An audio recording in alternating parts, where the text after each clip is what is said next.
ԱՄՆ նախագահ Դոնալդ Թրամփը լրագրողներին հաստատել է, որ կենտրոնական հետախուզական վարչությանը Վենեսուելայում գաղտնի հակակառավարական գործողություններ անցկացնելու լիազորություններ է տվել, այդ մասին հայտնել է NBC News-ը։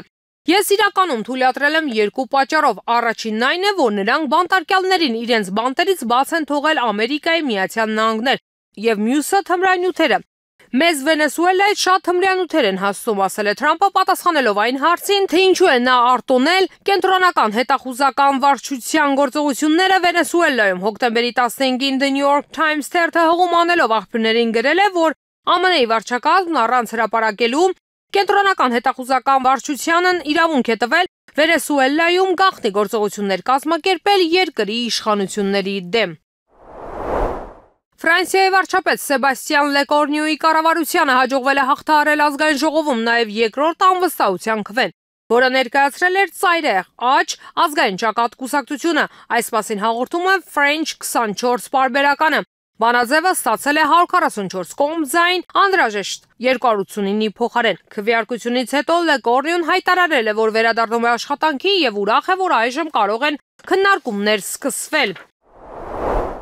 Վրաստանում փողերի լվացման մեղադրանքով ձերբակալվել է 5 ռուս, հայտարարել է ֆինանսների նախարարության քննչական ծառայության պետի տեղակալ Գուգա Թավբերիձեն։ Վրաստանի ֆինանսների նախարարության քննչական ծառայությունը գլխավոր դատախազության հետ համակարգված համագործակցությամբ ձերբակալել է Ռուսաստանի 5 քաղաքացու ապօրինի ձեռնարկատիրական գործունեության եւ փողերի լվացման համար, ասել է նա։ Հետաքննիչների տվյալներով ներգրաված ընկերությունը վիրտուալ ակտիվների ծառայություններ է մատուցել առանց Վրաստանի ազգային բանկի գրանցման կամ թույլտվության։ Վերջին ամիսներին այն իրականացրել է 100 միլիոնավոր լարի գործարքներ, այդ թվում միջազգային անվերահսկելի գործարքներ։ Ավելին մեղադրյալները Վրաստան են ներմուծել մեծ քանակությամբ արտարժույթ, հավանաբար շրջանցելով սահմանային վերահսկողությունը։ Նրանք այդ գումարն օգտագործել են վիրտուալ ակտիվներ ձեռք բերելու եւ չգրանցված գույքը օրինականացնելու համար, բայց ոչինչ չեն մուծել բյուջե։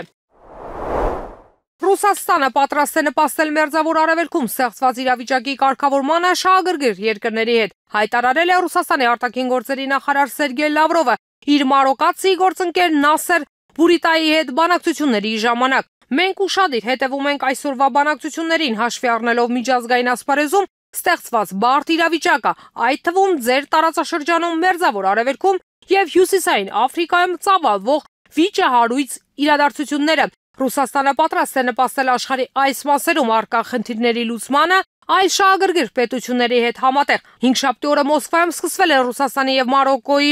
արտաքին գործերի նախարարներ Սերգեյ Լավրովի եւ Նասեր Բուրիտայի բանակցությունները։ Ռուսաստանի արտաքին գործերի նախարարության խոսնակ Մարիա Զախարովը նախորդին հայտարարել էր, որ նախարարները կքննարկեն երկկողմ հարաբերությունների ներկա վիճակը եւ հետագա առաջադիմական զարգացման հեռանկարները։ Բացի այդ, կողմերը քննարկել են նաև համաշխարհային եւ տարածաշրջանային օրակարգի փոխադարձ հետաքրքրություն ներկայացնող արդիական հարցեր, շեշտը դնելով Մերձավոր Արևելքի, Հյուսիսային Աֆրիկայի եւ Սահարա Սահելի տարածաշրջանի իրավիճակի վրա։